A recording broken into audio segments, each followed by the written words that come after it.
Update. Am I the a-hole for threatening to take legal action against my ex-wife's stepdaughter if she doesn't pay for the gift she broke? Original post. I, male 38, have been separated from my ex-wife for almost 14 years. She's married now and has 2 stepdaughters, and this one involved the older one, Anna, 17 I think. Our older daughter, Diane, female 16, is really into calligraphy. My parents gave her a Japanese calligraphy brush as a gift for having a great school year. We came back from a trip and left them with her mother. I was just getting home when my youngest called me to return. Once there, they were having an argument and my ex-wife and her wife were trying to mediate. Diane said that Anna stole her brush and broke it. Anna says she took it with permission from Diane, which is a lie, and we checked, and she accepted breaking it, but replaced it with another one, a cheap one. My ex-wife and her wife claimed that it was not a big deal and Anna replaced it.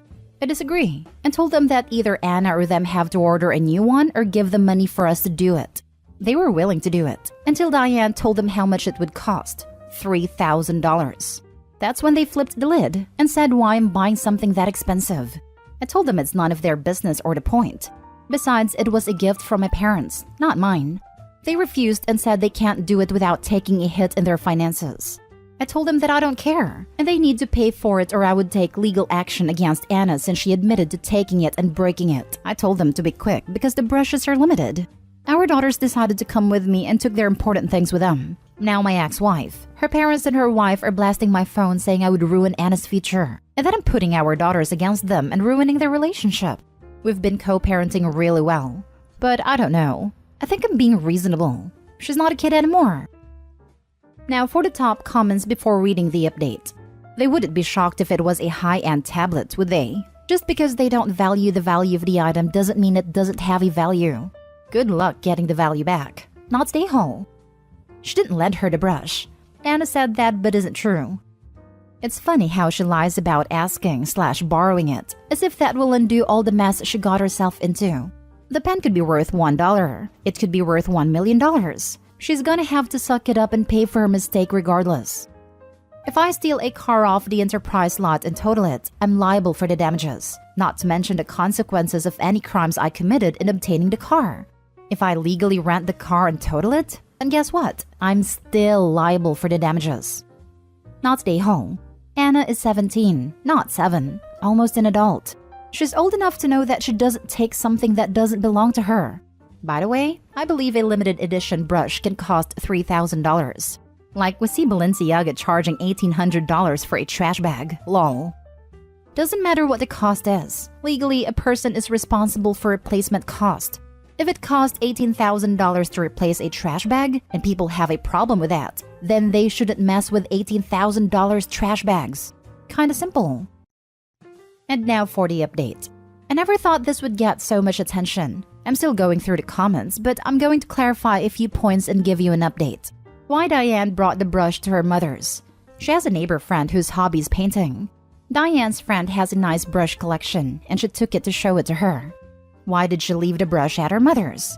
She stays a week with her mother. She has left other valuable things, either sentimental or monetary, and nothing has happened. Until now. Why I allowed her to move it around? It has to do with how my parents raised me. You are the one in charge of your stuff, no one else. You're the one who puts the value in them. That's why I have always let my daughters do as they want with their things, the same way my parents taught my siblings and I. She understands this kind of brush is not something to just play with. She agrees that she was careless as she wasn't planning to use it, but to start her own collection, the same way her friend and I do. I can't blame her though. She was comfortable with them and there was no precedent. The relationship with her step-family.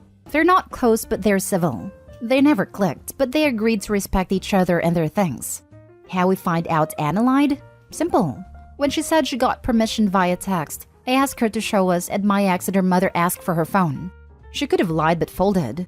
She said she took it and broke it but didn't say why. The price. My ex knew the price but not her wife. Both knew it was a gift from my parents. My ex-wife decided to play dumb because she didn't tell her wife about the price.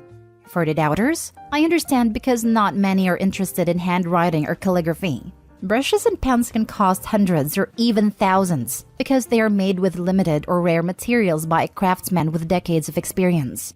It is an art itself. You can Google it if you can/want. The brush. I need to talk to my parents if they still have the receipt, so I can contact the manufacturers and see what can be done. My hopes are slim to none. To say the brush is broken is to put it mildly. It has basically to be remade. Now for what transpired yesterday. We returned home and we talked after they calmed down. I asked them if I was missing something or if something changed, etc.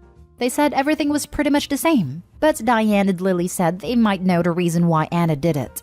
During the week they stayed with her mother. Anna said to all of them that her boyfriend's birthday was coming up, and she wanted to gift him something special. She asked my youngest, let's call her Lily, if she could play the guitar while she sang a song to him, and Lily refused. Lily says that Anna took it well and didn't make a big deal. Then 2 days before I picked them up, Anna asked Diane if she could make a big poster, and Diane refused. But unlike Lily, she offered her to do something small. Diane says that Anna declined her offer and didn't make a big deal. Why they refused? The boyfriend's birthday was when they were going to be on a trip with me, last week, and both told Anna about it. I asked them if they knew about the finances of her mother. They said she's still working, and also her wife, so definitely not struggling. That's why both of them are mad at her mother because she or her wife could have paid for the brush. They don't understand why she acted like that. Knowing this, I asked her what she wanted to do. She listened to my threat and I told her I mean it. I was going to buy the brush and force them to pay me back.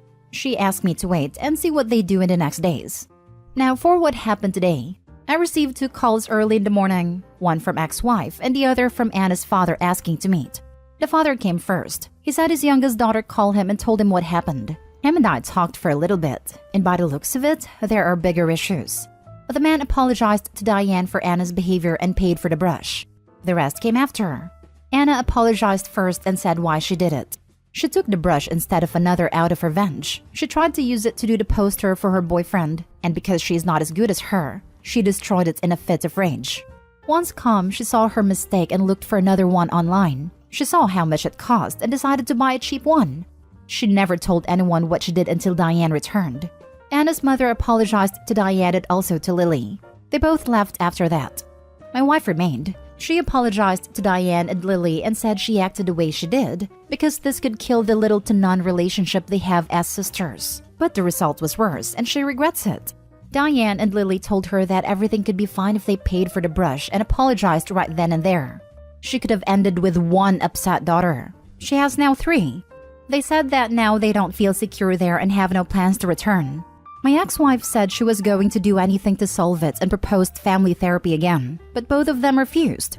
They said that they could meet somewhere else, but at least not for now. They left us alone. We talked mostly about logistics and a few things I wanted to confirm. Lastly, I talked with my daughters again and both still are pretty upset. The relationship with her mother took a major hit and they're not happy with how it was resolved, and neither do I. We're going to see my parents in the upcoming days. Diane wants to talk with them about the money before buying another brush. Thank you for taking your time. I try to cover as much as I could, but I will try to answer if you have questions. She could have ended with 1 upset daughter and now she has 3. Harsh, but true. Taking others' stuff and breaking it and buying a cheap one to replace it. Wow, parents tries to correct mistakes. But Opie's ex-wife was a terrible mother. You are not entitled to others' stuffs. To be fairly fair, if my son made a $3,000 oopsie, I'd be looking for financial compromise myself. Even to someone well off, that's a freaking huge chunk of money. That's my entire savings. She said she acted the way she did because this could end the little to none relationship they have as sisters. Yes, because the one thing everyone knows about siblings/step-siblings is that showing obvious favoritism to one of them by not punishing them for breaking another one's extremely expensive possessions is guaranteed to make everyone get along better. Ex-wife can't even give an honest apology. She acted the way she did because she chose her wife and stepdaughter over her own daughter. It had nothing to do with preserving their sisterly bond. It was all about preserving her own bond with a new wife. Yep, I'm thinking this is not the first incident. The way it feels is that this was the straw that broke the camel's back for the 2 daughters. I don't care if it's a $20 brush. You don't mess with someone else's brushes. I'm not into calligraphy. I'm not even a real painter. I paint Warhammer miniatures, which is basically 3D coloring. But I don't really let anyone else use my brushes, and I wouldn't feel comfortable using anyone else's. The ex-wife definitely messed up, but a 17-year-old should know better. It is so easy to ruin a brush even without having a fit of rage. Whether it's getting pains in the ferrule or just improperly cleaning. The higher the quality of the brush, the more you have to take care of it.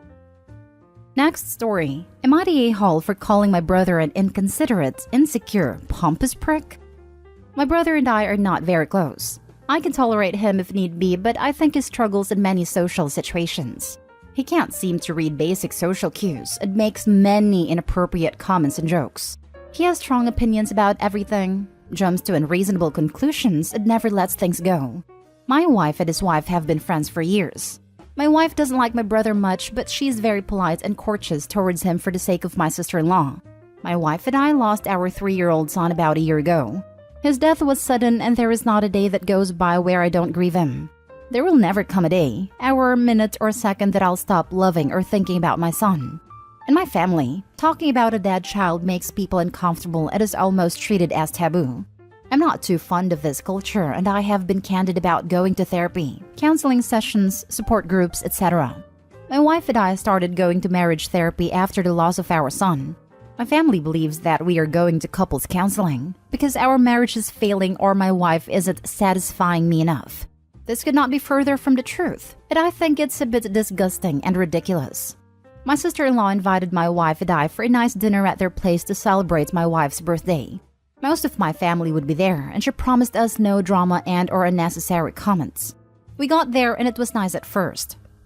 Everyone was being respectful and I was having fun. Near the end, a few people gave my wife small gifts. We were planning to open them at home and react privately, but my brother was very adamant about seeing my wife's reaction to his gift. He was so sure that he had the best gift and wanted my wife to open his gift in front of everyone. Nothing could have prepared me for his present. He gave her a baby's romper meant for a newborn boy and an expensive set of lingerie. I was so shocked. When she looked at him, he laughed and said it was to motivate her to bring a spark back into the marriage. Everyone was speechless, until my wife politely thanked everyone for coming and then left, leaving my brother's gift. I told my brother that the gift was wrong and incredibly inappropriate. He started to get defensive and very aggressive, so in anger, I called him an inconsiderate, insecure, pompous prick. My sister-in-law, as well as few other family members, told me that even if the gift was in bad taste, I shouldn't have called him names and provoked him. I may be the a-hole for the unnecessary name-calling. Now for the top comments. Not the a-hole. The names you called your brother were the perfect description of his personality. Cut off any personal contact with him until he apologizes to your wife. I am truly sorry for your loss. For my own peace of mind, I won't be speaking to him for a long time. I think that is the best choice. And don't be afraid to do the same to other family members who enable his horrible behavior. You and your wife have my sympathy. What you're going through is beyond awful, and I hope the future brings some peace and comfort for you both. What you said to your brother was absolutely correct. Strange that he can do as he wishes, and that's fine, but you're reacting as provoking him? Did he not provoke you and your wife with the cruel, tasteless jokes of his gifts? Either one alone would be foul and wildly inappropriate, but together, the two gifts are beyond a pale. I might be choosy about spending time with him at all in the future, especially if your wife is there if I were you. Not the a-hole, but your brother and anyone who defends his disgusting behavior definitely are. One note, it sounds from the way that you describe him that your brother could be neurodivergent. That's no freaking excuse. Plenty of people struggle with social cues, but they still have the sense to learn from experience how to not hurt people. What he did was hurtful, not funny or clever or cool. Agree that is probably on the spectrum, but that was just cruel. Not the a-hole. You were incredibly tame in your response. I would have read him to filth, drag queen style. Now for the last story. Am I the a-hole for buying my granddaughter more expensive gifts than my grandson? I have many grandchildren, but this is about the oldest ones. Jake 18 and Maya 18. They are cousins, not siblings. 18th birthdays are very important in our family. So for Jake's 18th birthday, I told him I will buy him whatever he wants. As long as it's reasonable, of course. He told me he needs a new phone, so I bought one for him which costed me around $1,000. I encouraged him to choose other gifts as well, but he said it's enough. For Maya's 18th birthday, I did the same thing, and told her to choose whatever she wants. She gave me a list of the things that she wanted and it costed me about $7,000. I was a bit unsure whether I should buy them or not, but decided that it would be unfair if I don't buy it because Jake had the same offer and he chose not to get anything else. Jake's father, my son, was very angry at Maya's birthday. He said I'm showing favoritism. I tried to explain to him that I'm not because Jake had the same offer. His argument was that I raised Maya. Her parents worked a lot and I was basically her babysitter, while he didn't have as much contact with Jake. His mom was a stay-at-home mom. So naturally, Maya would be closer to me and it would be easier for her to ask me for things. You're the a-hole. While you gave them a choice, which is nice, you should have decided that each one of them would get an equal value of gifts. If you spent $1,000 on one, that should have been a cap for the other. No one told you you had to buy all the gifts on Maya's list. You made that choice. Or do what my grandma does and give it a cash value to even it out. Sure, I mean, whatever they would want to do is up to them. Ultimately, it should be equal. You're the a-hole for not capping the offer. I mean, really, who asks for $7,000 worth of birthday items and actually gets them? When I tell my two kids to pick stuff, one will be polite and the other will shoot for the moon. If the ambitious one gets everything she asks for, the polite one will get upset because she didn't realize asking for so much was even an option. It's not the polite one's fault, and she's not wrong for being upset.